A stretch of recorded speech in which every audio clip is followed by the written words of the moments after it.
from playoff contention. The week came along, Dallas knew that this game was of importance, and just a few moments ago, the Eagles found out the same. First play is nearly picked off, and a good jump by Terrence Newman.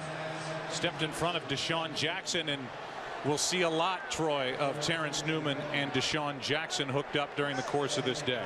Yeah, Terrence Newman here over the last few ball games, he has gone with whoever the Cowboys feel is the fastest receiver of an offense's unit, not necessarily the best receiver.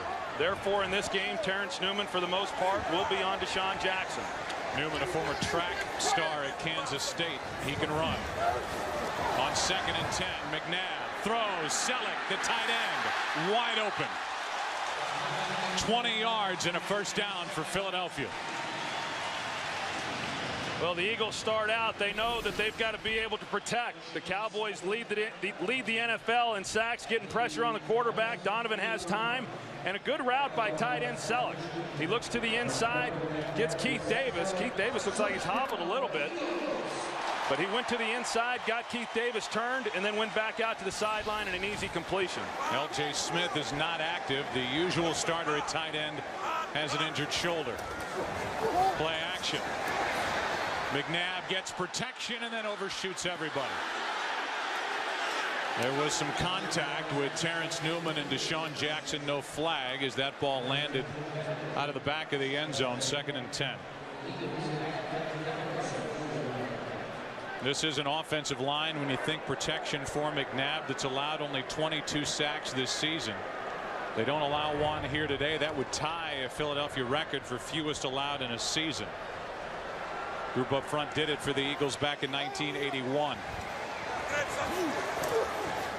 First running play, and it's Brian Westbrook picking up 3, and it'll be 3rd and long. Andy Reid, Troy, week after week has to answer questions about his running game, throwing the ball too much. It certainly seemed to be the case last week against the Redskins, and he started this game with 3 straight throws. Yeah, but I think that it affected Andy Reid. I think he honestly looked back at last week's game against Washington and realized that he let that one get away from him, in that they didn't stick to what allowed them to have success the previous 3 weeks. Prior to that, they'd been running the ball on average about 40 times a game. Last week, only 16 runs. And it made him very defensible there by Washington. 3rd down and 7 now for McNabb, who has to step up, and the pass is, I guess, caught and fumbled as Dallas gets back on top. The officials do not say incomplete. They say catch and fumble by Westbrook, and Dallas takes over at their own 25. Yeah, that's what it looked to me, was that Westbrook had made the catch. Now let's just take a closer look. He has it and then turns. It looks to me like he has possession of the ball before it gets knocked out of his hands. And Brady James, the one coming in to make the play. Looked like Nick Cole might have had an opportunity to get on that one, but was unable to. Terrence Newman ends up on top of the football, and Dallas does indeed have it. No challenge flag from Andy Reid.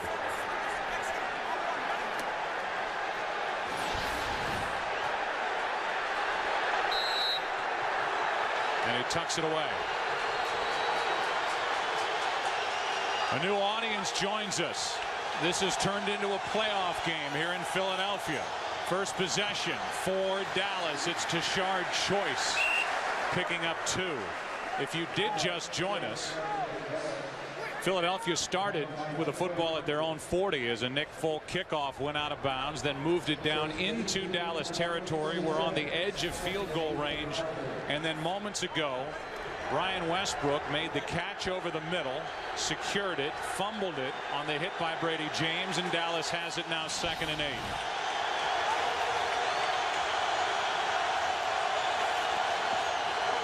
A blitz. Underneath, it's Witten to the 30, a gain of 3. 3rd and 5 coming up, and here is the Cowboy offense, and overall the 9th ranked offense in the NFL. Yeah, and we just saw Jason Witten make that catch. I'm interested in seeing how long he'll be able to play, or at least how effective he'll be. When he caught a touchdown in last week's loss to the Baltimore Ravens when he walked off the field. I thought that was the last we had seen of Jason Witten. Not only is he playing then with the bad ankle, but he's still recovering from a broken rib that he had earlier in the year. 3rd down and 5.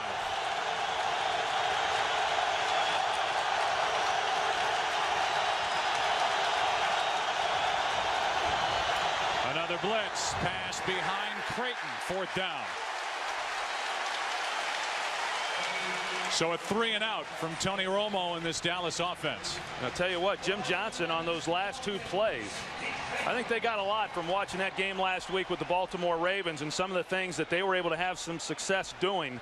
And that was moving people around on the defensive front, bringing linebackers, getting pressure in Romo's face. They were able to do that on that last possession. Good defensive stop there. Valescu will punt it. Good punt. With the win, Deshaun Jackson, the rookie, from the 25. Room to run. And a good start for this second possession for the Eagles. What a beautiful night in Philadelphia. In one of the great stadiums in this country, Lincoln Financial Field. 1st down, Eagles at their own 46.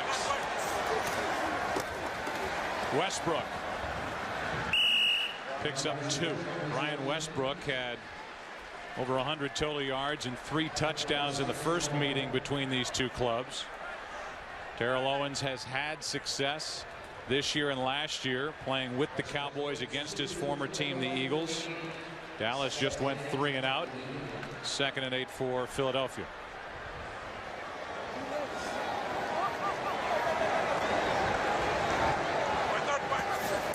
Another run. It's Buckhalter. 1st down, Eagles. 9 yards and a fresh set of downs for Corral Buckhalter. Well, I really think them sticking to the running game and trying to be as balanced as possible is going to be the best thing that the Eagles can do. You watch Deshaun Jackson on the outside, you know, the rookie who had a few drops coming off a tough week this past week after he dropped a game-tying touchdown last week against the Redskins, doing a good job. Well, this Dallas defense lost Roy Williams early, Pat Watkins, and now Keith Davis needs a lot of help to get off the field. So 1st-year player Trey Battle is in its safety, and a handoff is to Westbrook. 1st down inside the 30 to the 27, a 16-yard run by Brian Westbrook. Tell you what, John Runyon in his 13th year, it's amazing that he's been able to suit up and play each week. He's battling through a lot. You're going to see him right here, right tackle. He collapses it down right there, and then Westbrook comes right off of his block. And then, of course, you've got Brent Selleck also getting his guy and creating a nice lane there for Brian Westbrook. Runyon making his 192nd consecutive start. And that's now 4 straight running plays from Andy Reid in this offense as Kyle Eckel picks up 2. Well, he did say during the week he was going to run it every play. And then he tagged that with Merry Christmas. So he's so tired of hearing about it. But to be honest, and I know you think a lot of Andy Reid, there are times where even if the numbers don't back up what he's saying, he'll say, oh, no, you know, we've always been a balanced team. The bottom line is they have not been. They have not been, and they certainly were not last week. And I know in talking with Cowboy coaches, they sure had hoped that the Eagles would come out just throwing it today. McNabb throws low for Westbrook. And you see some of the wrappers and debris flying around this field. It looks like the wind has really picked up now over the last 5 minutes or so, and it's 3rd and 8. Yeah, that's always the big factor for quarterbacks throwing the football. You and I were down on the field earlier, and it was blowing pretty good at that time. Certainly nothing like what they got in Buffalo earlier today, but still, it's a factor. And you can deal with snow, you can deal with rain. But when you're trying to throw the ball with the wind or even against the wind, the ball does some funny things that you can't control. 3rd down and 8. 5-man rush. McNabb steps up, gets away, and will slide down short of 1st down yardage. A 3-yard run by McNabb, and now the field goal unit, and David Akers will trot on for Philadelphia. Well, I would say overall, I think Dallas has got to be pleased that, you know, all they're giving up here potentially is 3 points. They open up the game, they kick the ball out of bounds, give the ball to the Eagles on the 40-yard line, don't give up any points then. And then with good field position again, the Eagles not really to capitalize with more than just a field goal attempt. 40-yard try by Akers, who is now 31 of 34 in his career against the Cowboys. The Eagles get the 40-yard field goal from David Akers, and you see at the bottom a team record 31 field goals for Akers, who really struggled during the middle part of this season. He's picked it back up. Marty Mornhinweg and McNabb talk about that last possession and what they plan to do, and now Dallas will get it. They've run 3 offensive plays.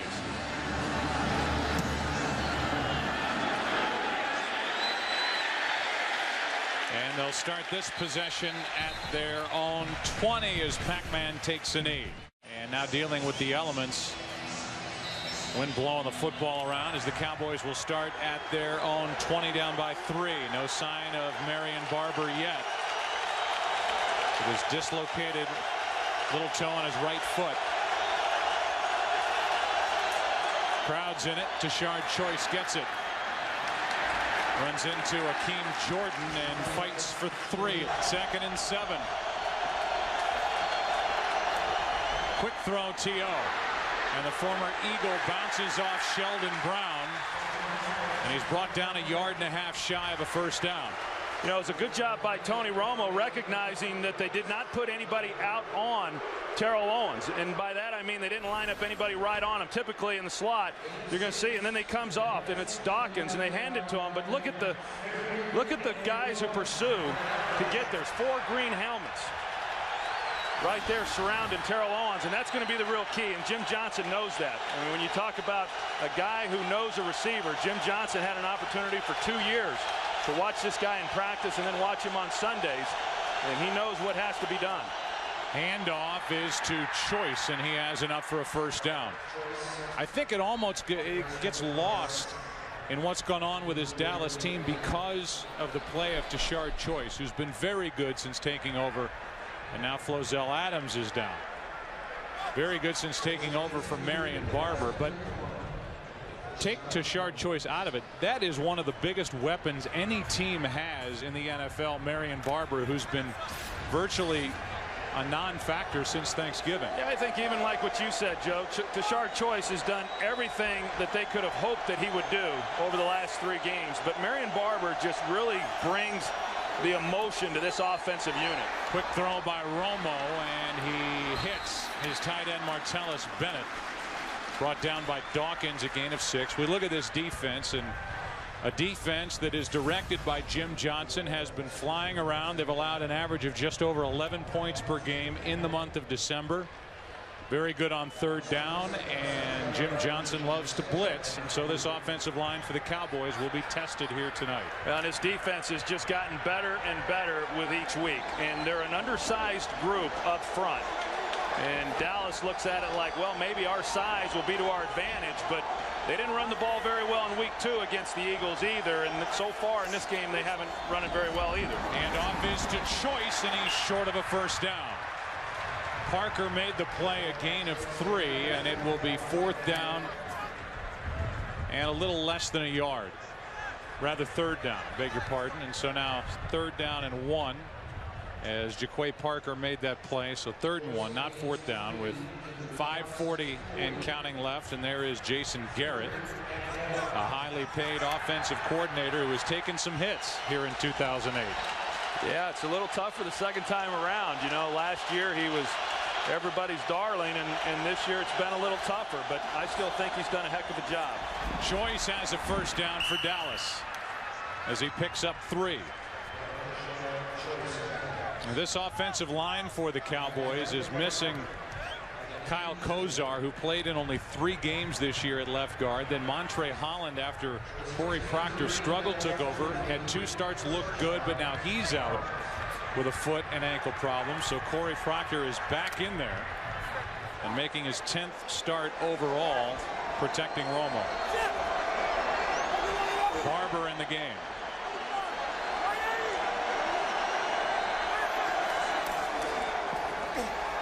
And they reverse to T.O. Gets around Cole, and Owens out of bounds at midfield. A run of 7 yards for the former Philadelphia Eagle. And generally, those types of plays don't work real well against the Philadelphia Eagle defense because they're so disciplined, they're so well coached that the players typically stay in their lanes, and they do a great job of gap control and a great job of containment. But Trent Cole got a little aggressive and wanted to chase that one down from the backside, and that's what allowed T.O. then to get on the edge. 2nd and 3.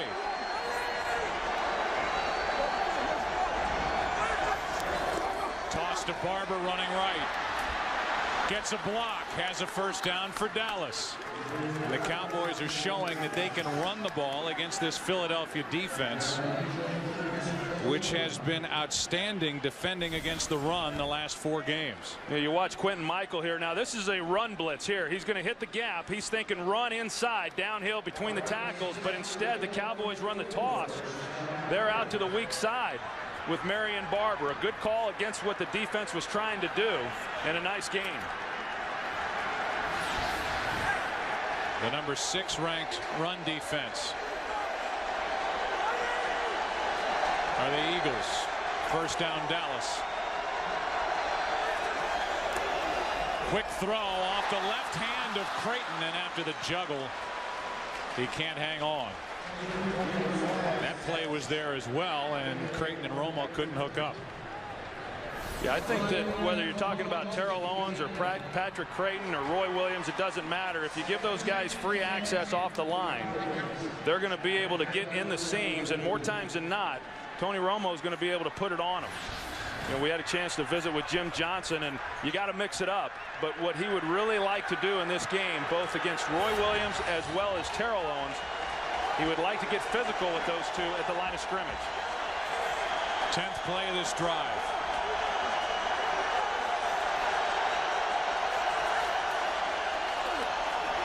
Another running play. It's Marion Barber, and a gain of 2.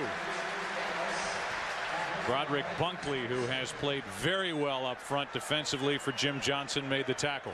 I tell you, this run defense has really been what has impressed me the most in watching them all season long. And it was a group that was good against the run last year as well. A few years ago, they struggled in that area. It had more to do with just not tackling very well. But they've been a hard team to run against all year, especially here over about the last 6 games.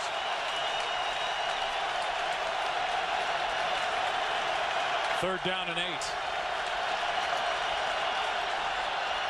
Quick setup and throw, and Witten is left alone.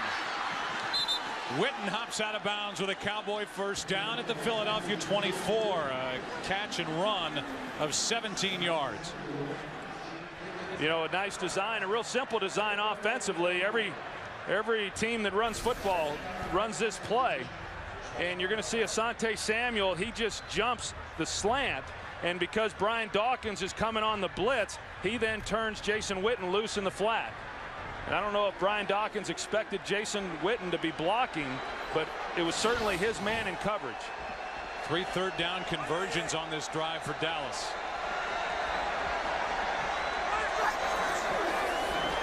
Roy Williams dropped it. And Asante Samuel was there for Philadelphia if he caught it. So 2nd down and 10, and we look at some of the early game headlines. Minnesota got the last-second victory on a Longwell field goal. They clinched the NFC North. Carolina has a first-round bye, the number 2 seed, as they got a late field goal to win at New Orleans. And Detroit, it happened. They lost to Green Bay in an 0-16 season.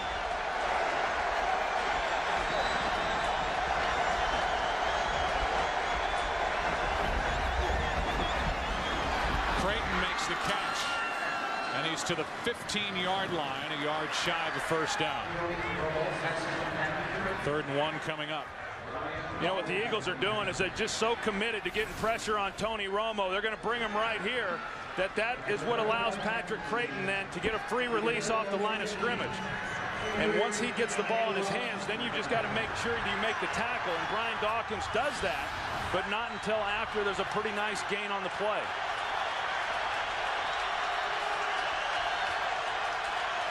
3rd down and 1.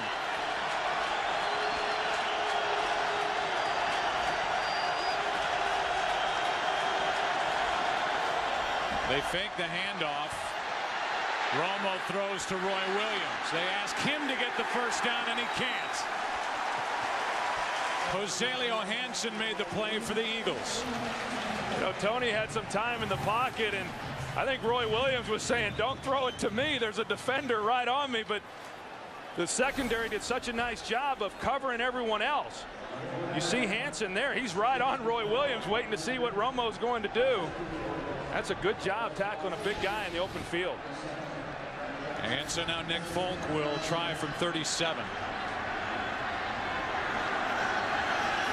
Good snap, good hold, and the kick is perfect. Certainly an impressive drive put together by Dallas. Over 8 minutes off the clock. And then Folk was good from 37. It's a 3-3 game. First kickoff from number 6 went out of bounds. This one hangs high. And Demps bobbled it. And gives Philadelphia a decent starting field position out across their own 30. And now we welcome you inside our broadcast booth. I'm Joe. That's Troy. And I think the Cowboys just flexed a little muscle with their offensive line and proved that they could run the ball if they had to against the Eagles. Yeah, because as we've talked about, I mean, this is not an easy team to try to move the football against. I like what I'm seeing right now. I mean, it's early in this game, certainly. A lot of things that are going to happen. Still a lot of football left to be played. But, you know, this is a playoff game, and both of these teams realize that. And so a little bit of a feeling out process, a little bit like two boxers going at it right here. And, you know, as they get a little bit more settled in and some of the anxiousness goes away, I think we'll start seeing some of the bigger plays that we're accustomed to seeing from these two teams. Inside handoff to Westbrook, and Brian picks up 2.5. Westbrook at Dallas on the 15th of September had the 3 touchdowns and was certainly left wondering why he didn't get a chance to run the ball more last week in that 10-3 loss at Washington. One of the real good guys from Major League Baseball is in attendance here from the world champion Philadelphia Phillies, Jimmy Rollins. Shortstop and leadoff hitter and the catalyst for that offense under Charlie Manuel. So they'll get their rings at the start of 2009. Will the Eagles get to the postseason? And if they do, how far will they go? It's 2nd and 7 in a 3-3 game. The fake on the handoff and the pass down the sideline. Overthrown is Greg Lewis. 3rd and 8. Right now, the Eagles are doing a good job up front in terms of giving Donovan McNabb some time to throw. You know, I think you go back to last week's game and that loss to the Washington Redskins. Clearly, they were disappointed that they were unable to score a touchdown in that game. But looking at it, you know, the receivers they just did not do a real good job of creating a lot of separation. And a lot of the plays that they've been able to make have been when Donovan McNabb has been able to get outside the pocket and then allow those receivers to freelance a little bit. McNabb steps up, slides along the line, and finds a receiver for a first down and more. That's Buckhalter. Correll Buckhalter is down inside the 10.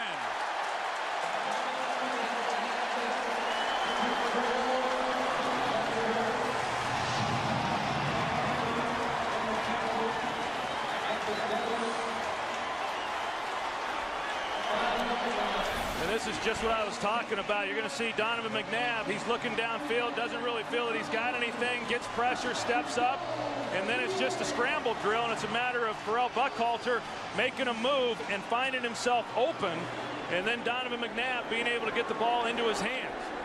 You know, time after time, when you think about the big plays that the Eagles have had, they've come more off of Donovan creating those plays with his feet and then finding an open receiver. A career-long 59 yards on that reception by Correll Buckhalter. Play selection for Andy Reid has been split 50-50, 7 runs, 7 passes. Correll Buckhalter with a career-long 59-yard catch and run to set up 1st and goal from the 6.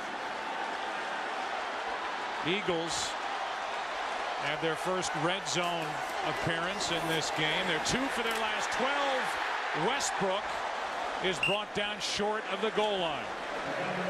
You bring up a good point, Joe, because I really feel that this drive right here is extremely important on what's going to happen the rest of this ball game. And what I mean by that is because of the fact that they have not been very good in the red zone, as you have said. The last 12 opportunities they've had, they've only scored 2 touchdowns. Were not good last week. To get here, they really need to come away with a touchdown. Now they're doing it against a defense that has been awfully good this year in the red zone themselves. It's McNabb keeping it. No signal yet. McNabb is toward the top of that pile. And so far he has been marked short.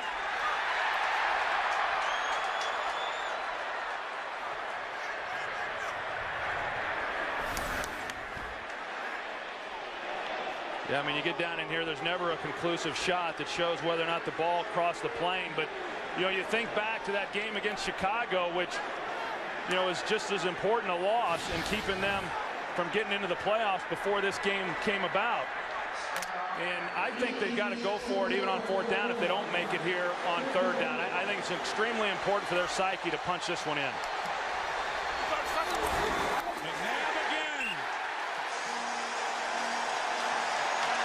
Still no signal yet. Looked like he got in. Touchdown.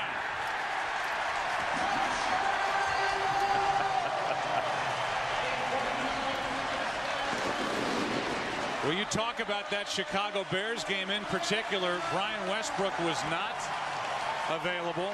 He was in the backfield here, and fans were wondering, well, you've got a big quarterback. Donovan McNabb let him pound it in against the Cowboys here in a game they need to win to get into the playoffs. It's McNabb who carries it for his 2nd touchdown of the year. I think when you've got a quarterback like Donovan, a big physical guy, I always think that that's the best approach, and it's the quickest way to cross the goal line. 10-3 Philadelphia.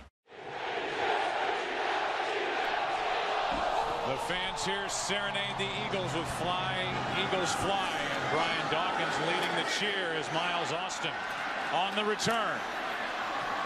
Gets to the sideline and has a good return out shy of the 40. They're going to mark him at the 38 down to the field. And Pam Oliver. Well, Joe, Troy, I think we all examined the field before the game and it looked in very good shape. But since I've seen 2 offensive linemen for the Dallas Cowboys and tight end Jason Witten change the spikes on their shoes for whatever reason, they feel like they needed to go longer on the spikes for traction purposes. All right, Pam, thank you. Yeah, the grass is about as thick as you and I have ever seen it here at the end of the year. Yeah, and I think that's why they went to the longer spike, because normally this time of year there's not much grass out there and it's, you know, just hard dirt. So you go with a much shorter spike, and that's what they were anticipating. I was surprised. It's as good a shape as I've seen this field this time of year in a long, long time. They fake the handoff, and the pass for Witten makes a one-handed catch but loses yardage. First guy there was Samuel, a loss of 1, as Jason Witten, who in his last 2 games against the Eagles has had 100-yard days each time, lost a yard at 2nd and 11. Jaquay Parker forcing Romo to really lay that one out there, and a dangerous throw, a close throw, and a good job by Akeem Jordan being there after Samuel made the miss. But you're right, I had a chance to watch Jason Witten warm up, and he is not right. I mean, he wasn't right in last week's game against the Ravens. He's not at full strength. He's not running, and that's a huge benefit to this Eagles defense.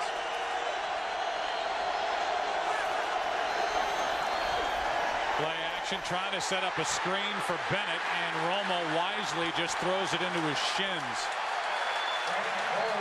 Trent Cole had pressure to getting around Flozell Adams. Well, we saw Flozell a little bit earlier when he looked like he tweaked that knee, and he's not moving real well. Hasn't been moving real well for quite a few weeks. And Trent Cole, one of the faster defensive ends coming off the edge, just really able to run right by him. If there's one thing that Flozell Adams struggles with, it's a speed rusher. If he's able to get his hands on you, typically he's pretty successful. But Trent Cole's not that type of pass rusher. He uses speed, which could present a problem throughout this game.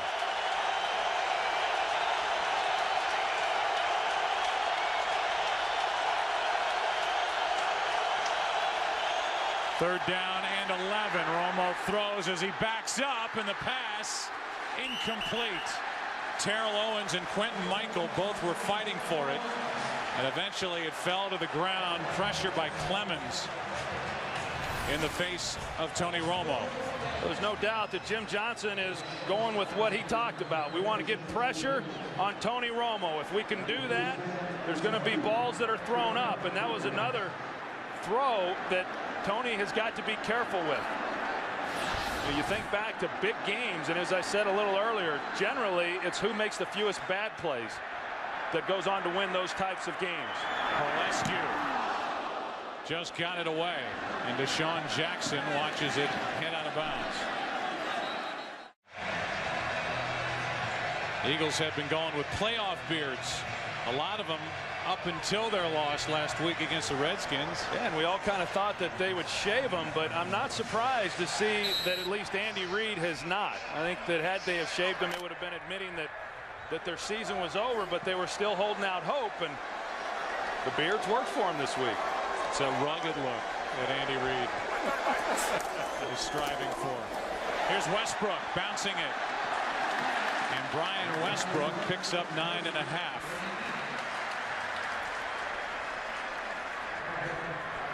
Well, Brian Westbrook has been banged up throughout the year. Last week going into that game, you know, everybody was saying that he was as healthy as he had been all season long, and then he got banged up pretty good in that game as well. But he's been effective running the football here early.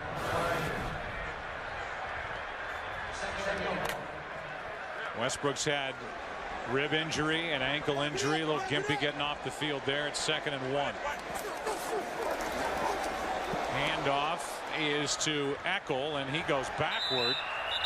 They're going to give Eckel forward progress, if you want to call it that, to the 31, a loss of 1. It'll be 3rd and short coming up. And Kyle Eckel, he's been pretty successful when he's been given the opportunities that he's had to pick those types of yards up for first downs. Once he came into the game, I'm sure the Cowboys recognized that, well, they're going to give it to Eckel and try to run it up inside, and they did a good job shutting it down. It's 3rd down and 2.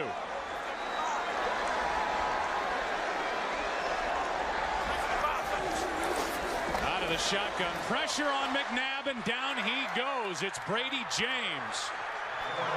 So upset that he was not named a Pro Bowler prior to last weekend, and he comes up with a big sack for this Dallas defense. And we've been seeing Brady James come more often here over the last half of the season, and he's been real effective. Anytime they have him in a position where they think that they can get an advantage on bringing him with the blitz, then he comes. And he's been able to get home here a lot. You know, a disappointing possession there for the Eagles. They have not had much success now on 3rd and really short yardage situations. Ugly punt by Rocca. And it will take an Eagles roll down just inside. Well, that man may get his wish. The right combination happened early, and now if you're just joining us, you've basically tuned into a playoff game. The winner moves on.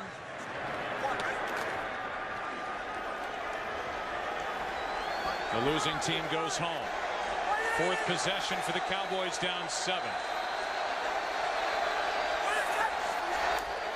Blitz from the Eagles. Handoff is to Choice, and Choice loses 2. First guy there was Bunkley, and we look at the early game headliners, and the fans here in Philadelphia should send something nice. Just get together and send something nice to Michael Bush for the job he did running the ball for the Raiders in their win at Tampa Bay. D'Angelo Williams has had a phenomenal season, and Michael Turner has as well, running the ball for the Atlanta Falcons. Pretty amazing, and you're right. I mean, Oakland, to go into that game and to be able to knock out the Tampa Bay Buccaneers in a must-win game for them, pretty impressive by that Raider club. 2nd down and 12, and a handoff to Choice, running right. Picked up a yard. Darren Howard made the play for this Eagles defense. The numbers are stunning when you look at the history for Jim Johnson, the defensive coordinator of the Eagles, and what he's been able to do against the Dallas Cowboys the first meeting compared to the second. Trying to do it again here and turn in his usual good effort by this Philly defense and help the Eagles get into the postseason. 3rd and 11.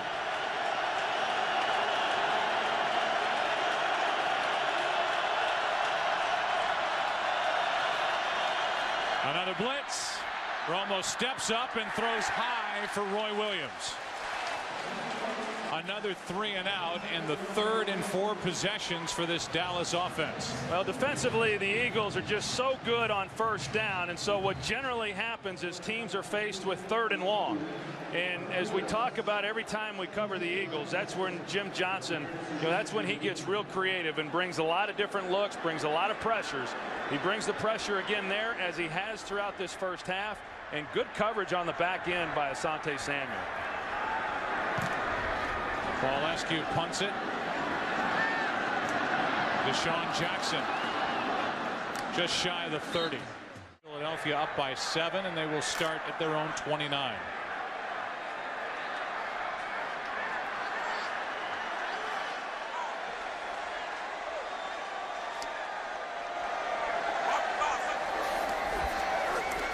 McNabb over the middle hits the umpire. Trying to get it to Kevin Curtis, and we go back to that 3rd down play by Dallas. They're going to see Quentin Michael, the free safety. He's going to come on the blitz, so that means everybody's locked up one-on-one. And the last thing that a corner then can have happen is for a receiver to run by him. You're going to see the top of that route. Asante Samuel jumps the route because he saw Roy Williams chop his feet and run a very poor route. And I know that Roy Williams has talked a lot this week about not being more involved. He's got to run better routes than that if he's going to catch footballs in this league. Here is Westbrook. And Westbrook over the right side picks up 2. DeMarcus Ware on the tackle. DeMarcus Ware is chasing history here today. Big number 94. He has 20 sacks on the season. He is 3 sacks shy of a new NFL record. And a statistic that's been thought about and tabulated officially since 1982. Going into last week's game against Baltimore, he needed 4, and I really thought he'd have a good shot at it going against a Baltimore team that you thought that he'd be able to get pressure on. He got a sack early in that game, and then Baltimore made some adjustments and didn't have any more. Of course, as much as the Eagles like to throw the ball as well. Here's a pass on 3rd down to Curtis. And a big completion in front of Pac-Man Jones of 15 yards and a 1st down for Philadelphia. Yeah, and I really like Kevin Curtis, and I thought that when he was out those first 6 games this year that hurt this team, and yet they were still able to be pretty productive. He's one of those receivers that can really do it all. He's got good speed, he's got great quickness. You see the push that he was able to get on Pac-Man Jones and then come out of the route. A 15-yard completion on 3rd down for the Eagles, and a handoff is to Westbrook, who pushes the pile to midfield. There are a lot of teams that we talk to, and in particular offensive coordinators and people involved with different offenses around the league. They respect the athletic ability of Pac-Man Jones, but do not necessarily respect what he does as a cornerback, and that was a big completion on 3rd and 8 for 15 yards in front of him to Kevin Curtis. I think he's such a gifted athlete that there's probably been a lot of coaches over the years reluctant to really coach him up. I think once he gets better fundamentally, then I think there's some real upside with him. 2nd and 6. Pass complete to Deshaun Jackson, who had 4 drops in that frustrating Philadelphia loss last week against the Redskins. That was good for 12. Yeah, and I like his attitude this past week, and he was disappointed. He was frustrated. He didn't get the ball earlier in that game, and then obviously he had those drops, but by all indications he was able to put that behind him and come out and have a pretty good week. He was looking forward to coming back out into this ball game and redeeming himself, if you will. And right now, Philadelphia, I tell you, this is as balanced as I've seen them. And they're doing a good job keeping Dallas on their heels. And now the team rookie record for receiving yardage for Deshaun Jackson, as McNabb goes down the middle and incomplete for Avant. Looking for a flag, and he won't get it. This, by the way, is the 4th time in 5 possessions that the Eagles are inside Dallas territory. And another look. You can see right there that, Orlando Scandrick has done a good job. First-year player, 5th-round pick for them out of Boise State, and has been called upon to play a lot this year because of some of the injuries that they had in the secondary. But just not much separation there by Jason Avant. I know he was looking for the call. I thought it was pretty good coverage. Hand off to Westbrook. Not much there. Zach Thomas and Canty combined to make the stop. Hard to believe that in a game with this much on the line, the only flag that's been thrown here in the first half came on the opening kickoff that went out of bounds. Yeah, and especially surprising with regards to Dallas, since they lead the NFL in penalties. Been flagged 115 times to lead the NFL, and now it's 3rd down and 9. Westbrook at the bottom of the screen.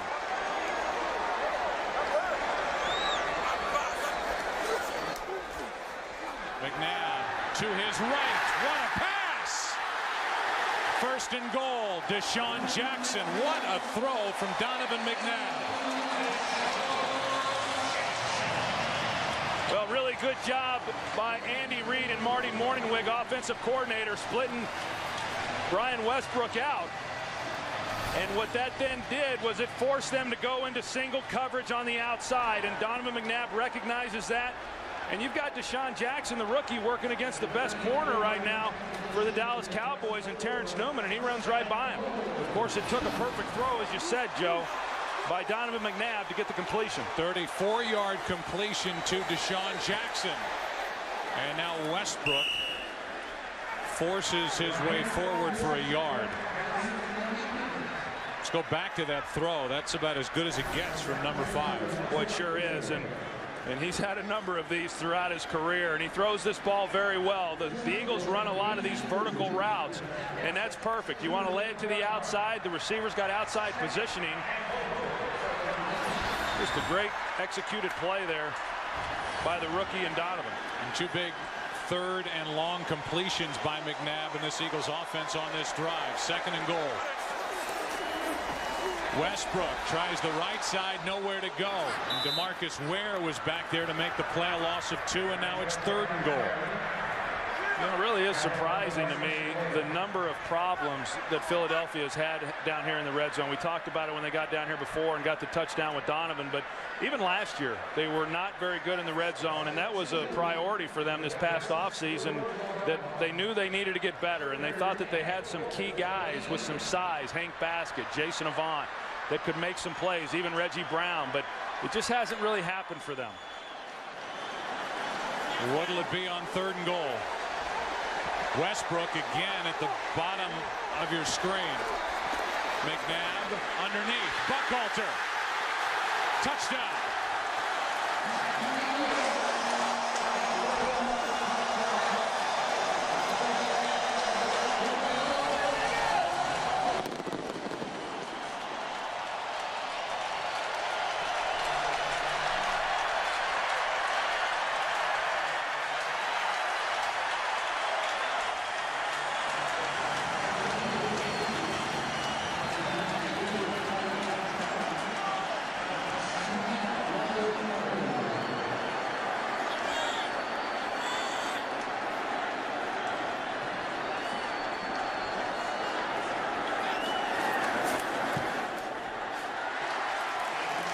(17-3) Philadelphia. Anytime you see a coach and a linebacker looking at each other like that, you know that means one thing: confusion. And the Eagles have figured out the red zone problems in this game. Good job getting Buckhalter just out in the flat, a real simple play. And yet the Cowboys were unable to defense it. They split Westbrook out wide. They got Buckhalter in the game as well. Pretty easy stuff. 2 minutes, 3 seconds left in a first half that, for the most part, has been dominated by the Philadelphia Eagles on both sides of the ball. You can tell right then, Kevin Burnett and Wade Phillips discussing what exactly happened. And you're right, Joe. I mean, when you get into a game like this, and touchdowns when you get down in there are so critically important. And the Eagles have been able to come away with those 7 points the 2 times they've been down there. Jeffrey Lurie's got his playoff scruff going too. Extends all the way up into the owner's suite. There might be 66,000 sporting beards next week. The Eagles trying to seize an opportunity. An opportunity that came their way because of the Chicago loss to the Texans and the Tampa Bay Buccaneers home loss to the Oakland Raiders. And now leading their divisional rival, the Dallas Cowboys, by 14 points. Pac-Man Jones on the return. Needs a big one for Dallas. And he's out across the 35. Now the Eagles offense can stand on the sideline and watch their good defense go to work.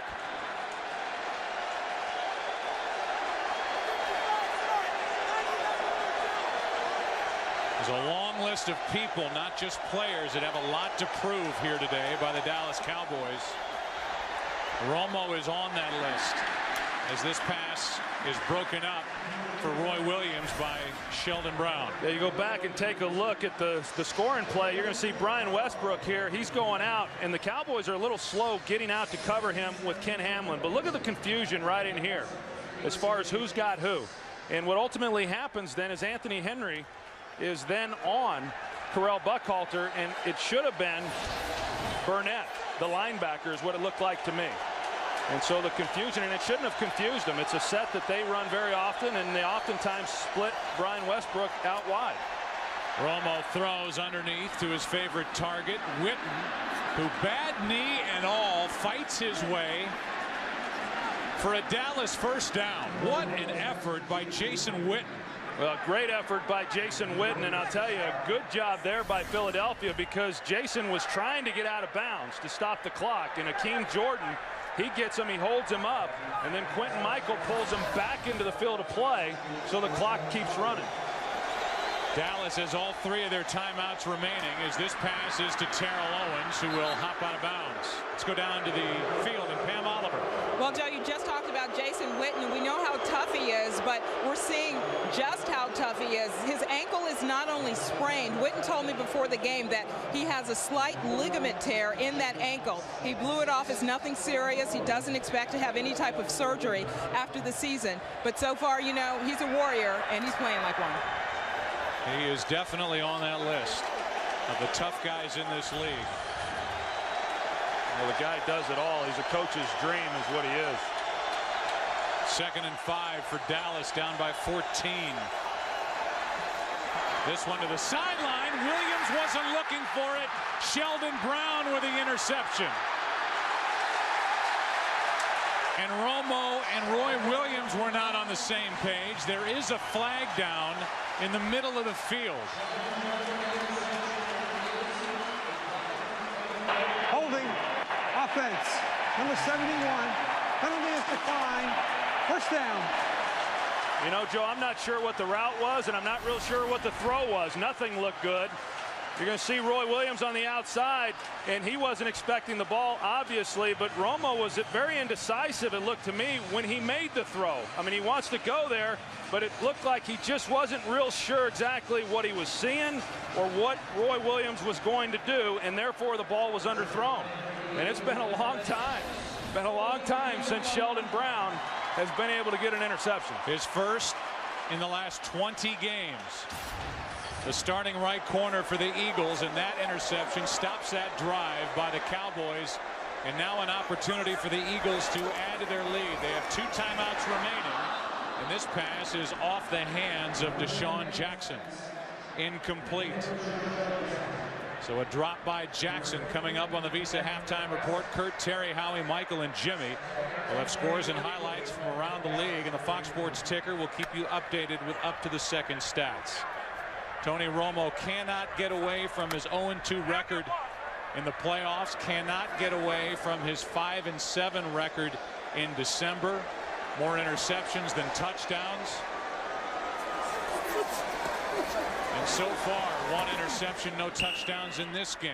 And on 2nd and 10, a run of 1 yard by Westbrook, and now 55 seconds remain, and a timeout is taken. You know, you think about it, Joe, and Tony Romo now has gone to Roy Williams twice. One on a not a well-run route on the square end that Romo overthrew, and then he goes to him on that play, and it didn't look like Roy Williams was doing anything where he expected the ball on that one. And I got to tell you, as a quarterback, I'd be real reluctant to go back to Roy Williams in this second half. And so far, the trade that brought Roy Williams to the Dallas Cowboys has been a bust. At least for this year. I mean, it's going to have to get a lot better in 09. Third down and 9, and McNabb throws and completes. Another big third down completion. It's Reggie Brown, and then he gets thrown down out of bounds. And the flag is for what happened after the play was over. Adam Pac-Man Jones threw him to the ground. Personal foul. Late hit out of bounds. Number 21. Half the distance to the goal. First down. And I think these are the types of plays that you worry about, Joe. They're in man coverage right now. You got Reggie Brown who is out of bounds, and Pac-Man tries to get rid of some frustration by just throwing him on the ground after he's out. And players that make dumb plays over and over or do dumb things, at the end of the day, they're going to hurt your team in critical times. And that was one time there that certainly has hurt this defense. It sets up a 1st and 10 from the 14-yard line. And the Eagles now have had 4 conversions of 3rd and 7 or longer. McNabb with all day. Hits Buckhalter. He stays on his feet somehow. Play is alive, and Buckhalter gets it back to the 18-yard line. Still lost yardage on the play, a 4-yard loss, and now a player is slow to get up. That's Buckhalter. He pops up, and Philadelphia will spend their final timeout with 31 seconds left. Roy Williams now, and the 2 routes that Troy was talking about. This is the earlier one. Yeah, you're going to see. And Asante Samuel, remember, he cannot let Roy Williams run by him deep. And you see the route as that is rounded off as he's running the square in. And when you do that, it opens the door really for the corner to jump it, which is what Samuel did. Now there's the interception. I don't know what happened there. But Roy Williams was not expecting the ball, and maybe he was running the right route. I'm not even sure, but if he was, you would certainly expect there to be a lot more urgency in that situation. And Tony Romo clearly had no idea what it was he was doing, and I'm not so sure that I'm not excusing Tony Romo either. I don't know that it's a ball that he should have let loose. So now Roy Williams is explaining himself on the sideline. Ray Sherman, the wide receivers coach, at 2nd and 14. Westbrook at the bottom of your screen. Over the middle, he gets it. Right in front of the umpire. Gets away from Skandrick. And on 2nd and 14, picks up 5. 23 seconds remain, and again, the Eagles are out of timeouts.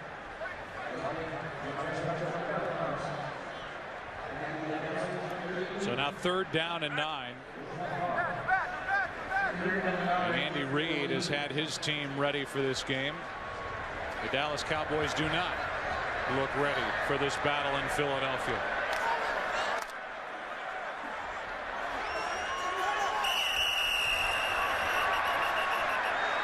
And now with a play clock winding down, Dallas has to take a timeout. 23 seconds left.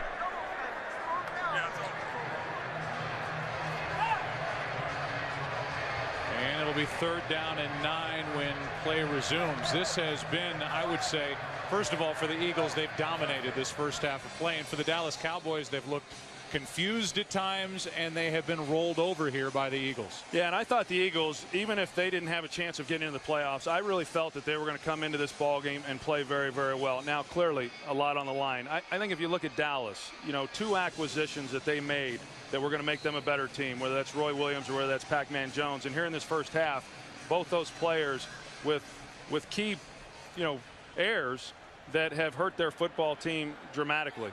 And you think about Roy Williams, who was picked up in early October. has the same number of catches as Patrick Creighton and fewer yards. McNabb on 3rd and 9 in trouble, throws, and the pass.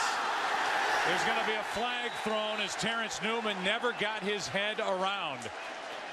Deshaun Jackson, the intended receiver, and that'll be pass interference against Terrence Newman. Yeah, and I think it's a good call. I mean, it's surprising. Terrence Newman, one of the better players. Interference, defense, number 41. Foul occurred in the end zone. Ball will be placed on the 1-yard line. You see First that down. he never turns and really looks for the ball. He shields Deshaun Jackson, and then you see that Donovan McNabb sees that Newman's not looking and throws it, knowing that at worst it's probably going to be an incompletion.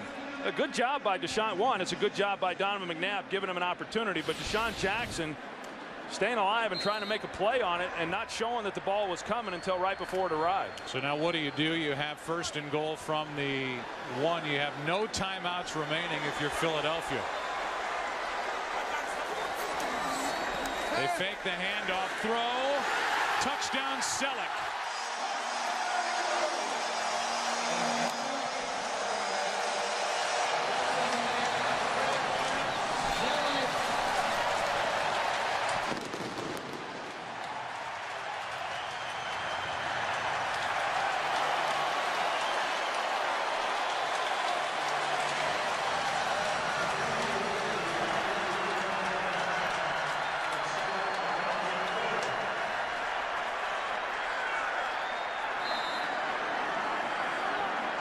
First touchdown of the year for Brent Selleck. And the Eagles are 3 for 3 inside the red zone after coming in 2 for their last 12. And Jerry Jones doesn't know what hit him. And neither does Tony Romo or anyone else on that Cowboys sideline. They come down here, play fake it, and they get Selleck into the corner, and just real simple. I mean, difficult to defend when you've got the run pass, which is what the Eagles have going here in this first half. But boy, they made that look easy. And they got some help. They got the help on the interception, clearly, that set this drive up. The 15-yard unsportsmanlike penalty on Pac-Man Jones, and then the pass interference on Terrence Newman.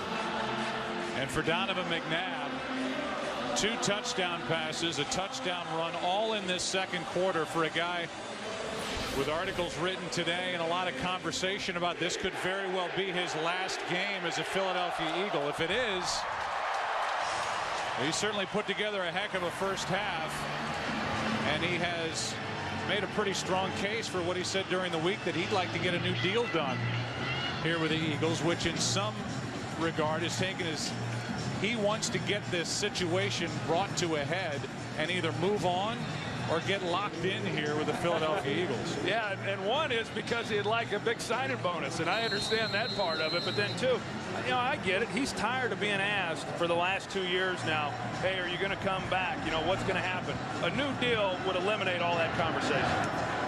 Squib kick by Akers. Here is Pac-Man Jones. And Pac-Man loses the football. Has it ripped out, and the Eagles take over. And with 5 seconds left, they'll have an opportunity for a field goal by David Akers. Well, David Akers, he's had some problems, I know, this year, but I was watching him kick 60-yarders in pregame warm-up, so this is a chip shot. You see the Eagles just stand Pac-Man Jones up, and this is what they do. This is what all good defenses do. And it's Quentin Dents who ripped it out. Does a good job once he gets stood up of just ripping the ball out. 5 seconds left in the half.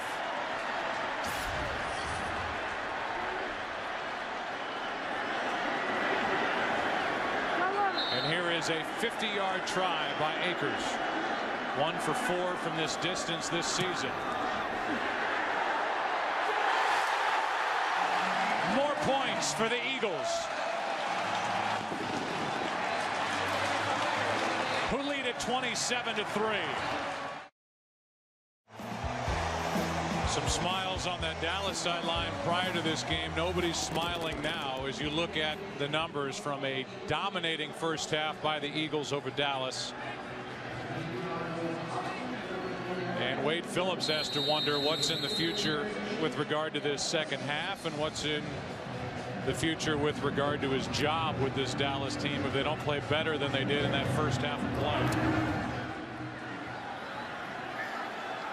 Austin on the return from inside the 5, cannot make the 20.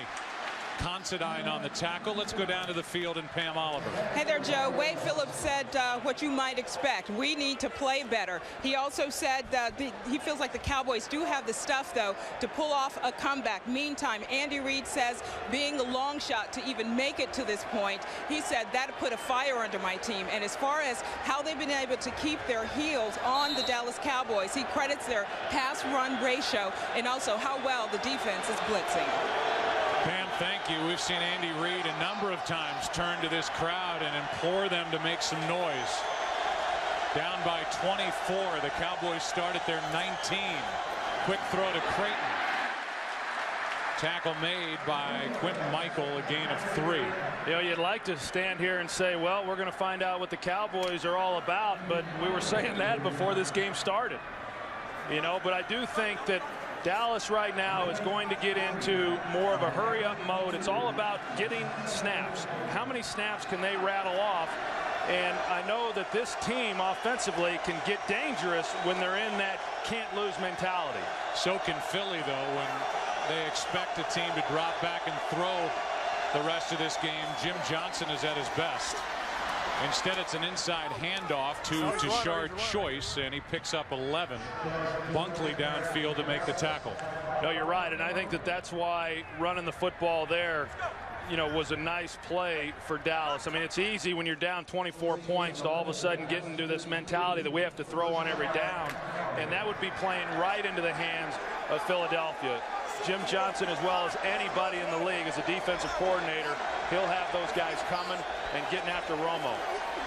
On first down, it's Choice out of the backfield and out of bounds at the 41. You saw a shot of Pat McQuiston, big number 77, who backs up a tackle. He's playing in left guard in place of Corey Proctor, who has struggled when he's been in there. Don't know, and that answers the question. I was going to say maybe he's injured. It looks like just because he's been ineffective. Well, he has been, you know, relatively ineffective. I mean, he's done okay coming in and playing, as you said earlier, but they were a better offensive line when Montre Holland stepped back in, and now they're just trying to get another body in there and see if that won't help. Handoff on second down, and Choice is brought down right at the marker.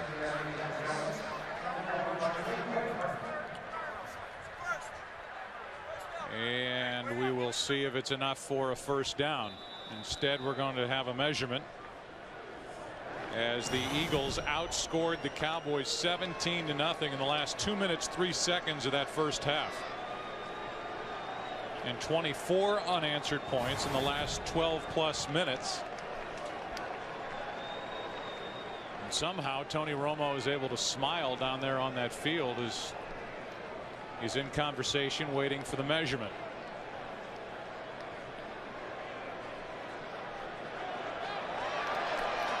And just short. 3rd and inches. Well, I do think that this is a critical possession for Dallas. If they're able to move the football and come away with any kind of points, I think then clearly they view that as something very positive. If Philadelphia was able to make a key stop here on this possession, not necessarily on this play, and get the ball, and if they go down and get any kind of points after that, it would be extremely difficult for Dallas to claw their way back in. 3rd down and inches.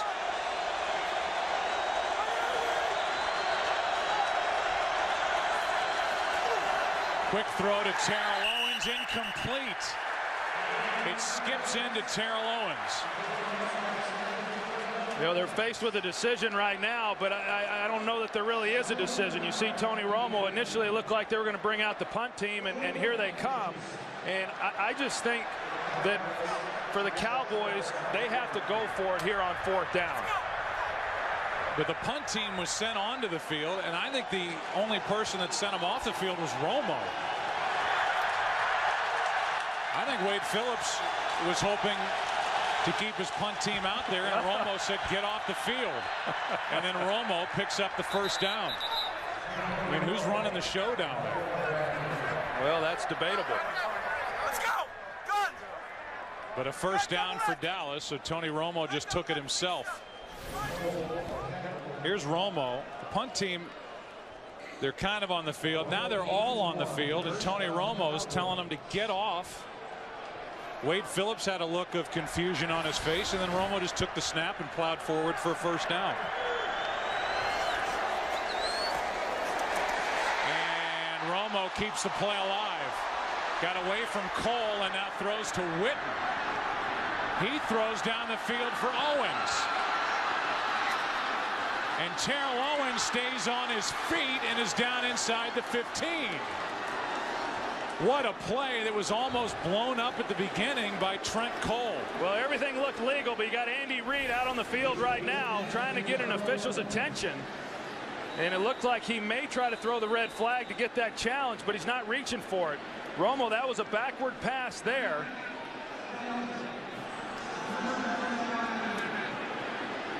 And they're able to get the ball down the field then to Terrell Owens. Everything looked like it was okay to me. First down for Dallas after the 42-yard play, which followed the 4th and inches. And now Flozell Adams with his 9th false start. Offense, number 76. 5-yard penalty. First down. Let's go back to that play. The line of scrimmage is the blue line, and clearly it was a backward pass to Witten, and then down the field to Terrell Owens, who did a nice job to get the most out of it. Yeah, really good discipline there by Jason Witten, just staying back behind Tony Romo even after he got flushed out of the pocket, and then being able to deliver the ball down the field to Owens. 1st and 15. And the Cowboys just are not in sync from time to time. Romo's going one place and the receivers are going another. Yeah, and that time Tony Romo was signaling to Terrell Owens that he expected him to go into the flat or hook up, and instead Owens just kept going to the end zone. Philadelphia Eagles sideline was calling for intentional grounding because there literally was no one around where that ball fell to the grass for Dallas. 2nd and 15.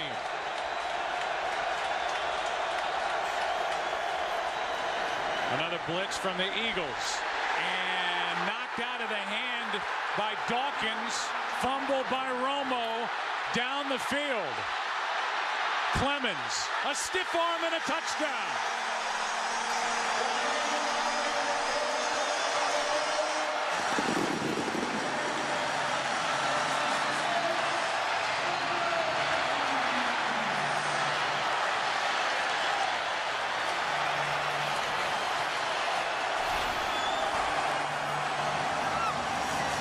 Just trying to buy some time, and then you see the strip, and Chris Clemens is able to pick it up after Dawkins knocks it out. And it's a foot race between him and Mark Colombo, but Choice had a chance there at the end to bring him to the ground also and was unable to do so. Just great defensive play by a lot of people on that one. Boy, Clemens can run. You think? 6'2", 240, and he flew down the field and gave a stiff arm to Tashard Choice. How about Chris Clemens? A 73-yard fumble return for a touchdown. Romo's turned it over a couple of times. The interception by Sheldon Brown. Now the fumble forced by Brian Dawkins, playing in his 183rd career game, most ever by a Philadelphia Eagle. A free agent to be, and a Pro Bowl. Austin on the return. They're bringing out all the tricks, and that's a live ball as Pac-Man Jones, who's had a horrendous game, is back at the 10. Let's go back to the touchdown and the return by Chris Clemens. Yeah, and watch Brian Dawkins and where he comes from. He comes from here. Now, there's not enough blockers to pick him up, and Tony Romo has to know this. Tashard Choice gets one, but because he's trying to buy time, Dawkins strips him. And then they get a good bounce to where it goes right up into Clemens' hands. But, you know, when you're down, I understand what Tony's trying to do. He's trying to make a play and get it down the field. But that was not on the offensive line.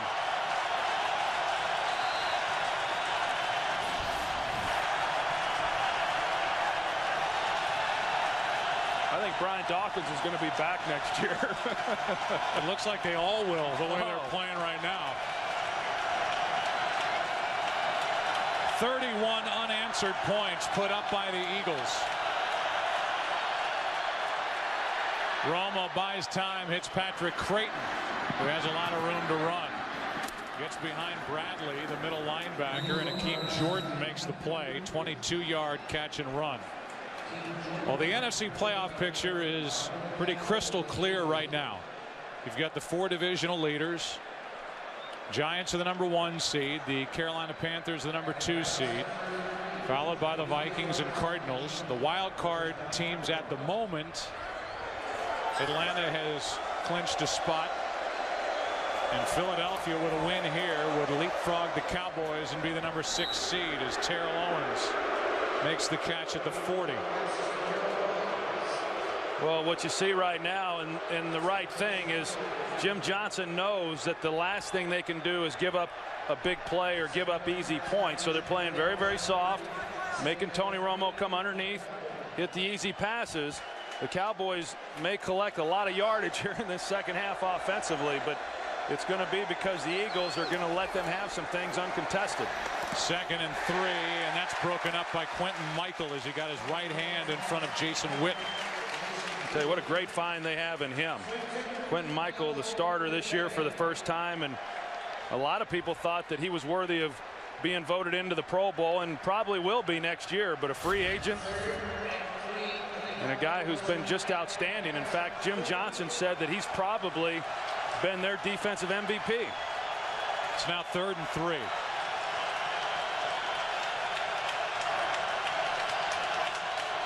We're not going to see any punts. So 2 downs to get 3 yards for Dallas.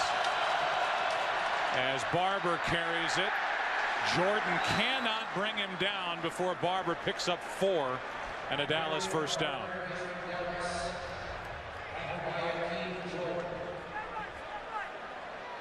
Marion Barber, who since he was hurt against Seattle on Thanksgiving didn't play at Pittsburgh, had 8 carries, 2 yards against the Giants, 2 carries, no yards last week against the Ravens. Looks a little better here in this one. That's out of the reach of Witten.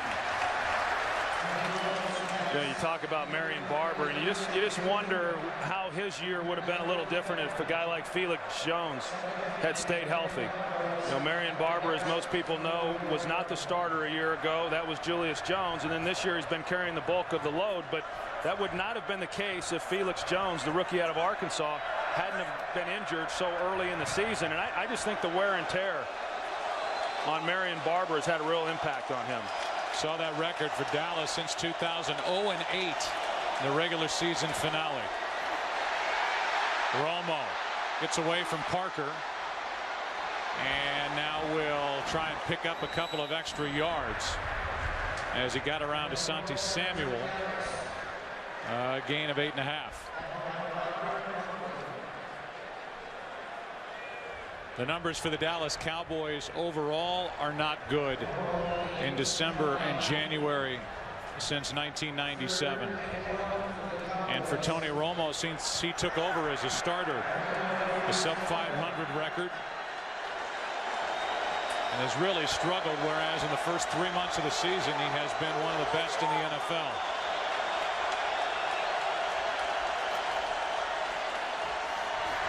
Romo down the sideline for Owens. Good throw. Catch is made, and it's inbounds. Good throw to get it to Terrell Owens, 35 yards around Asante Samuel. Yeah, they just ran Terrell Owens on a go route, and he's able to get position there on Asante Samuel, and a perfectly thrown ball by Romo. You know, this is one of the big plays. They know, the Eagles do certainly, that in order for the Cowboys, they cannot just methodically drive the ball down the field. They'll run out of time before they're able to put enough points on the board. They need big chunks like they just got. A blitz. Marion Barber loses the football. Joselio Hansen on the return. Only Romo can get close to him. It's another defensive touchdown. Dawkins stripped another.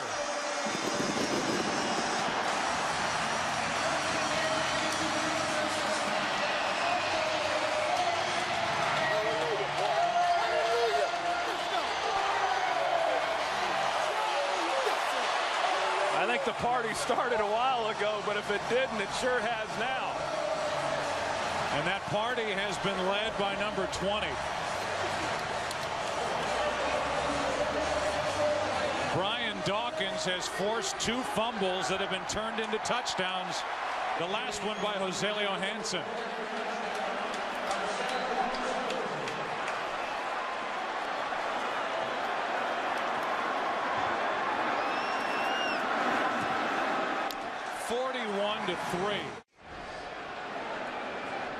(41-3). Philadelphia leading with 8:11 left in the third quarter.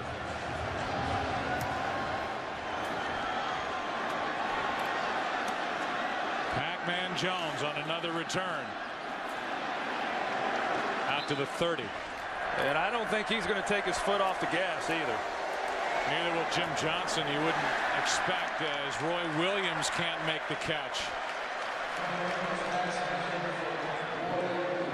Not only did the Dallas Cowboys lock Roy Williams into a long, expensive deal, but they gave up a lot to get him, a first and a third-round pick at the top of that trade to Detroit. A lot to give up, and you know, you feel like you'd seen enough of him when he was at Detroit to warrant giving up, you know, that much compensation. They haven't seen it pay any dividends here for the Cowboys. Romo's in trouble again. Clemens up his back, knocks it out. Trevor Laws on the fumble recovery.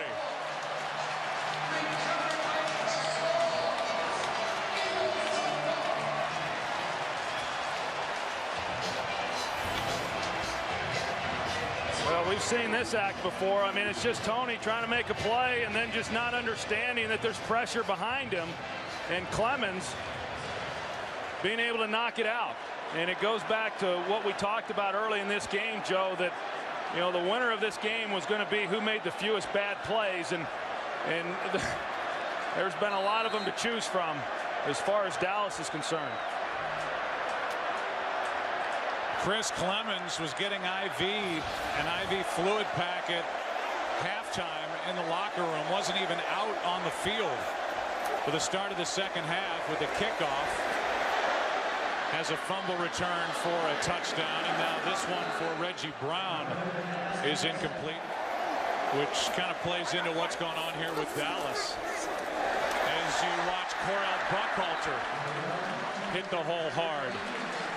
Brought down by Newman, a gain of 9. You've got a Miami team that has Bill Parcells calling the shots, and Tony Sperano, who was the offensive line coach with the Dallas Cowboys, as head coach, doing a brilliant job.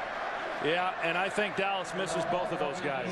And, you know, Bill Parcells, what he was able to do in the time that he was with Dallas, built this team into a contender.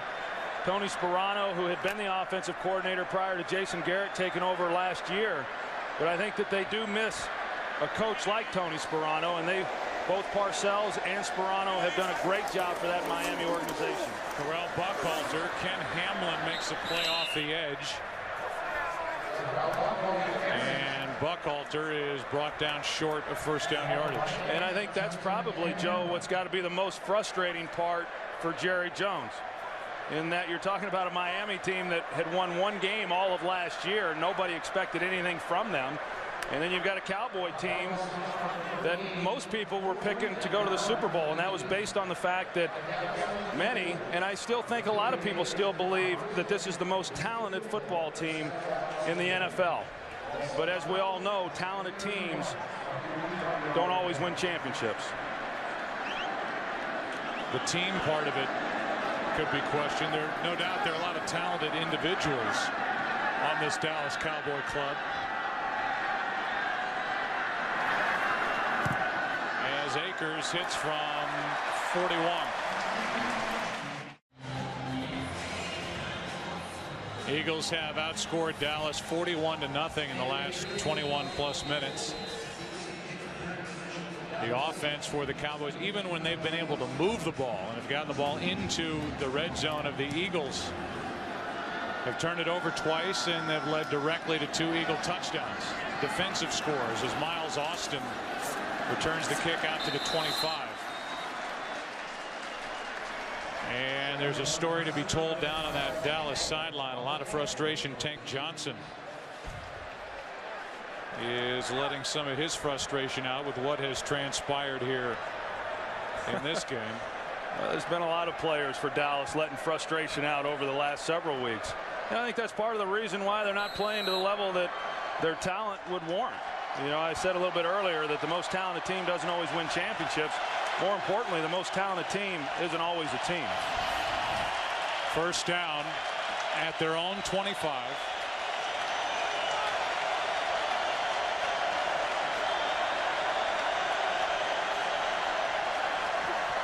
The Eagles still coming after Romo, and the pass is caught by Witten, who gets crunched by Stuart Bradley, a gain of 7.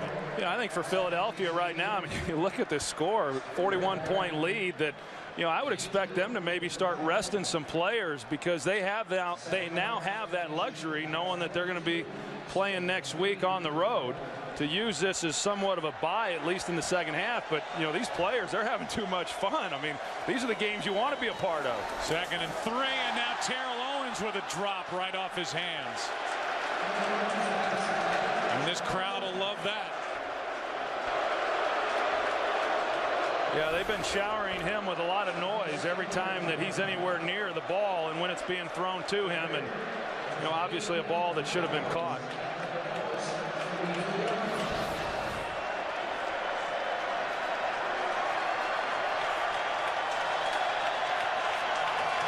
They teach them young here in Philadelphia.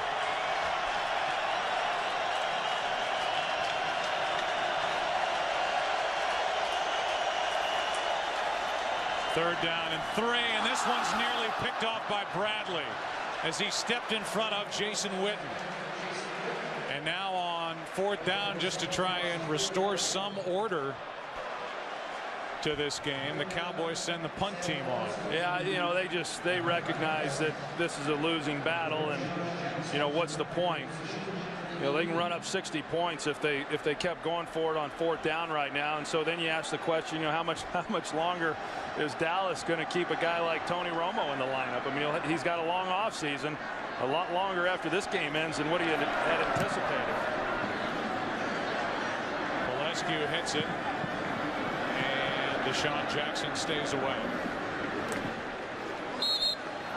Rolls to a stop at the 21. Next Sunday, we will have the NFC wildcard matchup. We're not sure of what that matchup will be, but at the moment, we don't know which one we're going to televise, but we do know that if Philadelphia wins, they're at Minnesota next weekend, and Atlanta's at Arizona. Handoff is to Buckhalter. Picks up 2.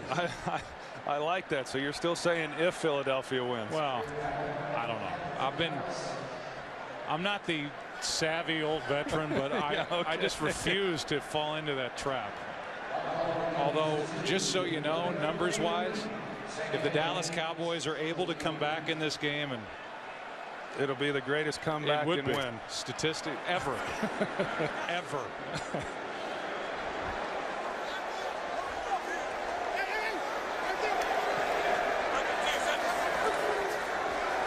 They fake the handoff. McNabb dumps it off to Selleck, who's had a nice day. In place of the injured L.J. Smith. And Selleck has a first down, and Brian Dawkins is going to leave the field and I guess get looked at. Yeah, go take a break and drink some water and put his feet up, and he's done it all. As I said, Andy Reid, he hasn't taken his foot off the gas. I mean, they're still rolling out and throwing the football, and while these guys are out there, they're going to throw and do what Andy Reid does. And I would be surprised if maybe after the series we don't see some out of Kevin Cobb, for him to get a chance to play and maybe do a little better than what we've seen of him. Hand off to Buchalter. I'd be shocked if we see any more Brian Westbrook in this game. I mean, you talk about a guy that your offense revolves around. And if we do, I would put that in the category of a mistake. I mean, I'm with you. This is to the point now where Andy Reid, whether it's McNabb or whoever, can start to look ahead to next week. No doubt, because hey, in talking with Andy the other day, as I said to him, I mean, you got to feel pretty confident that if some way you're able to get into the playoffs, this team can play with any one of them. They just beat the Giants a few weeks ago. Right now, the #1 seed. That was at New York. Here's Buchalter. You talk about terrible tackling. The Dallas Cowboys have not seemed to have any desire to make tackles the last couple of weeks, whether it was against the Ravens or now here against the Eagles. Trey Battle makes the stop after a 33-yard run. And Buchalter's had a nice game. Yeah, he has. It's good to see him playing. After what he went through earlier in his career and missing 3 seasons because of knee injuries, it was about over before it ever even got started. And right now, I mean, when the score is what it is, but I think even from when this game started, Joe, watching the two teams, the Eagles just seemed like they had more fire and more of a want to than what Dallas had. And I hate to say that because I think in a lot of ways it's unfair, but that's what I saw watching these two teams right from the start. Can't believe that Brian Westbrook is going to carry the ball, but he is in a 41-point game. And there are Philadelphia Eagle fans that have to be holding their breath. I mean, what is there to gain out of this except, I mean, Westbrook knows what he's doing, and it's time to put him, who's gone through a long year, not a big-bodied guy. He's missed 2 games because of injuries. Put him away on the sideline. Yeah, no, I agree. And I think that right now, I would have to say that Andy's going to try to put 50 points on the board, and I would have to believe that even at that point that Donovan McNabb will be done, because they're not going to go very far with either one of those guys not healthy. 2nd down and 5, and Buchalter brought down a little short of first down yardage by Greg Ellis. Now, this is such a funny game. Sports in general. I mean, we came in and you start thinking about the Philadelphia side, and so much written about Andy Reid. Maybe he'll have enough at the end of this season and say goodbye, or Donovan McNabb. Maybe that combination isn't going to continue past 2008. Andy's not waving goodbye yet. No, and then you've he's got signaling something into the offense. You've got Runyon and Trey Thomas, the 2 offensive tackles who are without deals past this year. Brian Dawkins. And yet, how can the Eagles as an organization look at what's happened here today in their biggest game of the year with what they have done against their longtime divisional rival, the Dallas Cowboys, as anything but a vote of confidence for all of these players to continue on with the Eagles? Yeah, but with that in mind, Joe, and the Eagles have done a good job of that over the years, and it's why they've been as consistent as what they have been. They can't make emotional decisions, or they can't allow emotion to come into these decisions that they're about to make. And I do think that some of the players you mentioned should be back, will be back, but I think there's going to be some hard decisions to make on some of these players, but I'm confident in this organization in making the right ones.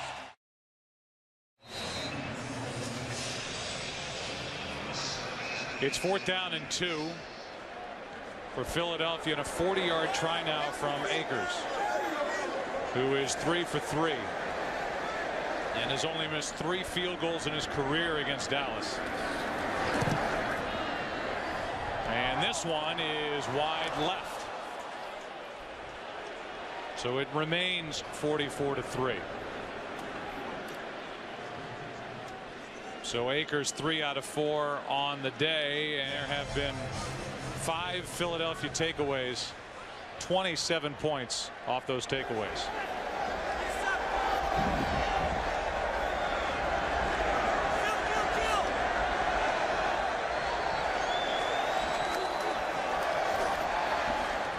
Romo throws, and it's nearly intercepted by Sheldon Brown, who had gone 19 games without a pick and almost came away with his second of this game. You talk about the Dallas Cowboys, Joe, and where they have been all week long, those in the press, and talking about the struggles that this team has had or that Tony Romo has had. And I don't think that the Cowboys, this current team, really cares about what happened maybe 10 years ago, but I do think they care about what's happened over the last 2 or 3 years. And the team has not played well when it has mattered down the stretch. And even though the players have not acknowledged it or have tried to dismiss it, I think that pressure is very, very real, and now it's only going to continue. Romo is flushed out of the pocket, and he just throws it away. Well, I agree with you with what you said about Philadelphia. They have been always very good not making the emotional decision, whether it was Hugh Douglas or Deuce Staley, whatever they've done over the years. They've been very good at cutting ties at the right time. It's unrealistic to think all those players are going to come back. That's not the nature of the National Football League. But on the other side, I mean, it all has to be on the board for owner Jerry Jones. When you consider a guy who mortgaged everything to buy the Cowboys in 1989, he's going to come out of this game furious. And with that cryptic vote of confidence for Wade Phillips, our coaches are in place. I think it's all on the table after what's happened here in Philadelphia this evening. No doubt.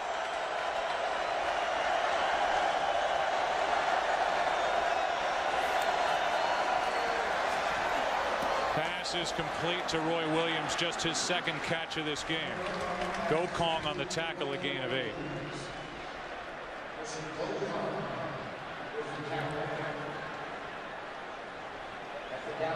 And it will be 4th down to bring Sam Paulescu back onto the field. And Wade Phillips won 12 of his first 13 games as the head coach of the Dallas Cowboys, and he's about to go 10-10 since, including the postseason loss last year at home to the New York Giants.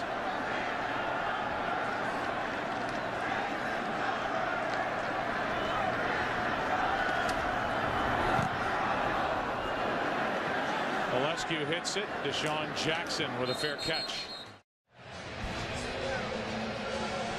Tony Romo's December record about to go to 5-8, and for the Cowboys this December, after so much talk going into that rough schedule, they'll be 1-3 at the end of this month. Game at Pittsburgh, the home games against the Giants and the Ravens, and now this road game against Philly.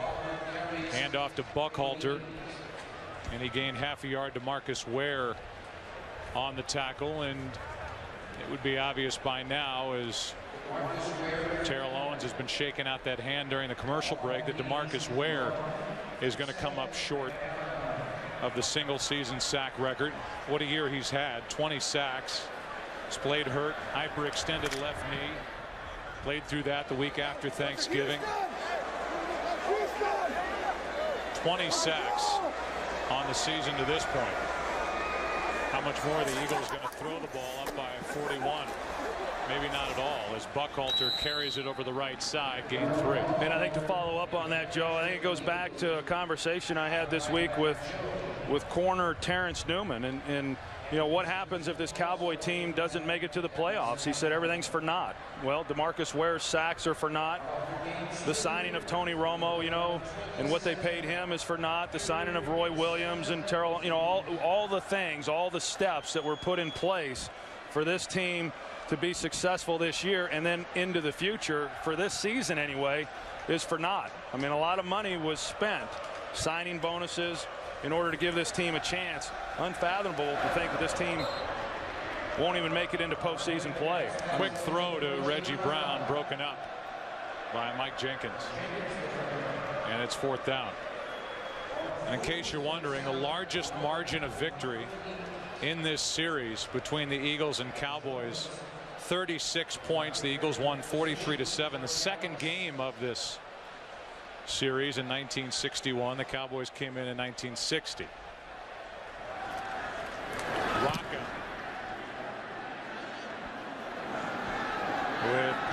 Jones waiting for it. And he is just dragged down by Omar Gaither. And while the Eagles have put up 44, the other side of it is Dallas has scored only 3. A toss to Tashard Choice, brought down by Considine after a gain of 4. You know, I think we really need to give some credit to Andy Reid and the staff and the job that they've done, Joe. I mean, you think about the way the year got going and the struggles they had there in the stretch, and you know, we all know what happened then with Donovan McNabb, but this staff has been together a long time. And yeah, they've had some guys that have left and gone on elsewhere. Brad Childers, head coach there in Minnesota, but it's a group that's been together a long time, and they've really done a good job this year. There's no doubt as Witten makes a catch, it's enough for a first down. I think you can make a strong case that the most important signing Andy Reid has made in his 10 years with the Philadelphia Eagles is when he locked in defensive coordinator Jim Johnson. Yeah, I agree with that completely. And you know, having played against Jim Johnson as a quarterback and knowing what he's about, and I like that, you know, Andy as an offensive guy recognized that Jim Johnson creates problems for an offense. He had been with Indianapolis, and I mean, that was the guy he wanted right from the beginning, and it's really been a great marriage between the two. 4-man rush, and the pass is complete to Terrell Owens. And he does not have enough for a first down, a gain of 9. You know, how many times have we seen this Eagle organization over the years, and even last year? I mean, you could argue that last year was maybe Andy's best job of coaching, you know, to take that team when they were struggling and then have them playing as hard as they were at the end of last year. And it seems that that's just what this team's about under Andy Reid. You know, they struggle and then they get it going then at the last half of the year. Yeah, this is a team that knows how to finish a season, as opposed to the Cowboys, who talked about their struggles in December. Andy Reid within the division is 13-5 in his coaching career against the NFC East in December, and he's now 6-0 if you count this game against the Dallas Cowboys. Well, that's knowing how to finish. Yeah, and he knows what it takes, and he knows what it takes in big games. I mean, he's been in enough of them. Choice gets the handoff. Jordan on the tackle, a gain of 18. And I say all that after the debacle that they had last week, you know, in Washington, when they controlled, you know, their destiny, and who would have thought they'd have gone out and played the way that they did. But I think if you look at, you know, at least 4 of the last 5 games, this team really is playing as well as anybody in the league right now. Choice. Room to run through this defense. The umpire is glad to get out of the way. Halfway depends on the spot. Sorry, looks Joe. like he got enough for first down. Yes, sir. Go ahead. Well, no, I was just going to say I halfway expect the ball to come bouncing out and see some guy in a green jersey darting down the field about 80 yards. Well, the funny thing is, not only are the Eagles 3 for 3 in the Dallas red zone, last couple of times the Cowboys have gotten into the Eagles red zone, the Eagles have turned it into touchdowns. And now Darren Howard just rips Tony Romo to the ground. A loss of 7 with that sack. Well, when you get into these types of games and the Eagles are able to bring the pressure, and puts a lot of strain then on those offensive linemen to try to hold up in pass protection, and yeah, he corralled him pretty good. I don't know who's enjoying this more right now, the Eagle players or these Eagle fans. Well, I know that these Eagle players, considering how their day started, not knowing if this game would mean anything for them other than the chance to drag the Cowboys out of the playoff picture as Romo throws and nobody's there again. Boy, that's happened a lot the last few weeks. And now they're going to throw a flag for intentional grounding. He was in the pocket. Intentional grounding. Quarterback. Also loss of down. 3rd down. It's really pretty remarkable, Joe. I mean, there's only one other game that I can think of anyway, when in a game, a very meaningful game, where a team just really did not show up, and that was when the Giants and the Vikings were playing. I believe it was the 2000 season in the NFC Conference Championship game, and everyone thought Minnesota was going to come in and blow them out, and it was the opposite. The Giants won 44-0, I believe. But That's the only other game that comes to mind when I think about a really significant, important ball game, and one team just right from the start never showed up. And on 3rd and 27, a screen to Marion Barber, who's brought down from behind by Howard. And if we continue with that theme, I mean, specifically talking the play of Tony Romo in particular, and not being on the same page with whether it was Witten in the Pittsburgh Steelers game or it was different receivers even today. Offensively, totally out of sync for the most part. Pretty good against the Giants in their one win in December, but the other big games they have not gotten a roll going at all. Yeah, I would agree. I mean, I don't think Tony has played well. I think Tony would be the first guy to tell you that he hasn't played as well as what he's capable of, or as well as what he expected.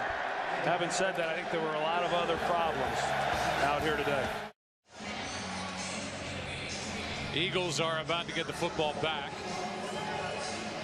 Quentin Demps is the only one back for Philadelphia, as the Eagles half expect an onside try. But it's a regular kickoff, and here's the return by the rookie Demps. There's nowhere to go. There was no blocking in front of him. And he's wrapped up around the 10. Kevin Cobb has taken over at quarterback. 17 for 34 this season, 144 yards. Hands off to Kyle Eckel. And Eckel picks up 2. Cobb, no touchdowns, 4 interceptions on the season in relief of Donovan McNabb, who, by the way, set a new career high and a single season passing record for the Eagles with 3,916 passing yards here in 08. Well, he said this week that he had played great this year. That raised some eyebrows around Philadelphia. There was some not so great play that led to his benching in that Baltimore game at the half, but they've won now 4 of 5 since. Yeah, and Donovan, I'm kidding. Donovan has had a really good year. I don't know that I would say a great year. Here's Eckel. I almost sense that he was saying it sarcastically just because of the way the year has gone with him, maybe with the local media. On 3rd down, Eckel loses 4. Play was made by Ratliff, a Pro Bowler, and it's 4th down. You know, we talked a little bit about it earlier and then last week as well, and you know, sometimes it's hard to, sometimes you get used to players, you get used to coaches, and people in Philadelphia have grown accustomed to Donovan and Andy Reid, and you know, you just want to see change just for the sake of change, and I think you always got to be careful on what it is you wish for. Andy Reid, I think, is a heck of a football coach, certainly one of the top head coaches in the league, and I still believe Donovan McNabb is one of the top quarterbacks in the league. There's no doubt. As Pac-Man Jones is hit and dropped by Demps.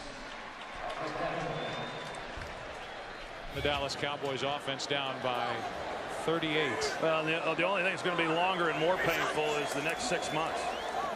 Here is a toss to Choice, and there's just nowhere to go. 3rd pick of the day, Kurt, and Brett came in with 1 touchdown, 6 interceptions in his last 4 games. Well, and some people in Green Bay would tell you that that's why they didn't want him back in Green Bay, was because in some of those games like that and in playoff games, Brett did not play well, and he hurt his team, and he cost them a lot of games. So despite that start, as the pass is complete to Martellus Bennett by the New York Jets, despite that start of 8-3, they could finish the season 1-4, and both Aaron Rodgers and Brett Favre will be out of the playoffs come January. 3rd down and 3 here for Dallas. Yeah, I don't know which team more was expected from going into the season. You know, I would probably say the New York Jets, because they got Brett Favre, whereas the Packers, even though they were 13-3 a year ago, went to the championship game, they lost Brett Favre. Bollinger is swallowed up by Clemens, who's had a fantastic day. And they just keep adding to the defensive statistics to put a smile on the face of their coordinator, Jim Johnson. I tell you, and I like Chris Clemens too, and getting ready for this game and seeing some of the games that he had played prior to today. He's a very versatile, athletic guy, and if anybody questioned that, all they had to do then was see his fumble return for a touchdown. You know, I'll go back to as we see Jeff Lurie, he's celebrating. I'll go back to how it's shaping up well for the Eagles in the playoffs. I mean, if they are able to get past Minnesota, then they're going to be playing at the Meadowlands against the Giants, and clearly a team that each team knows very, very well. But I don't think Philadelphia would go into the Meadowlands thinking they didn't have a chance.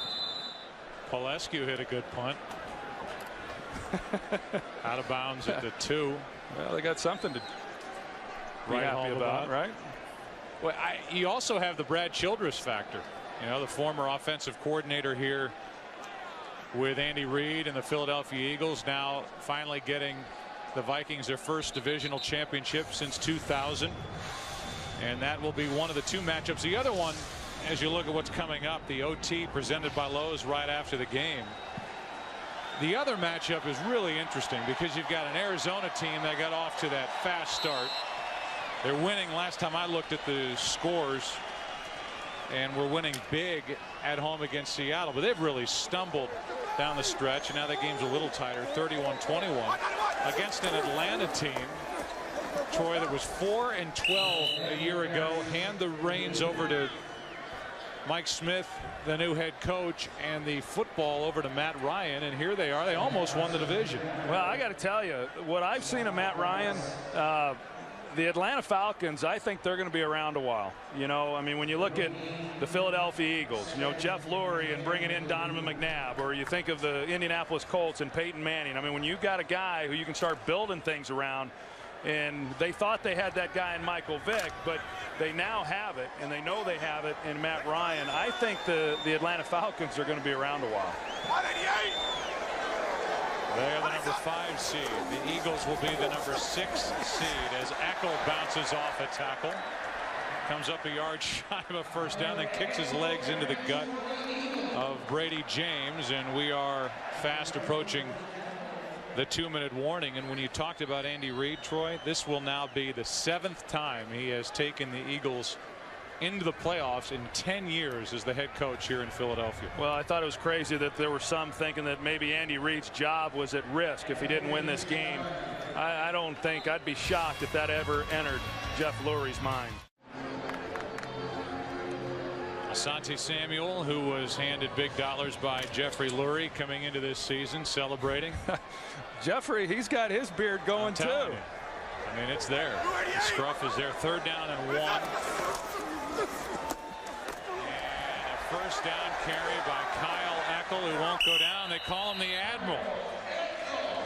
Went to the Naval Academy, and we're under 2 to play. So while we heap the bouquets on the Philadelphia Eagles, this has to go down, and it's been talked about a lot, but it's here now as the most disappointing Dallas Cowboys team maybe in their franchise history. It's certainly the most expensive, and with this franchise moving into a new high-dollar stadium next year, there was a lot on the line for this organization. They stumbled down the stretch, 1-3 in December, and they will finish out of the playoffs. That 1-15 was pretty disappointing in '89, but I would agree. I just mean for the expectation. I know exactly what you're saying, and I agree. I agree completely. I mean, there is no way anybody would have thought that the Cowboys would not make it to the playoffs, and even I think that they would have viewed this as a huge disappointment if they didn't even make it to the Super Bowl. And so to be given life after a disappointing loss last week and not then show up in this game, if you will, pretty disappointing, no doubt.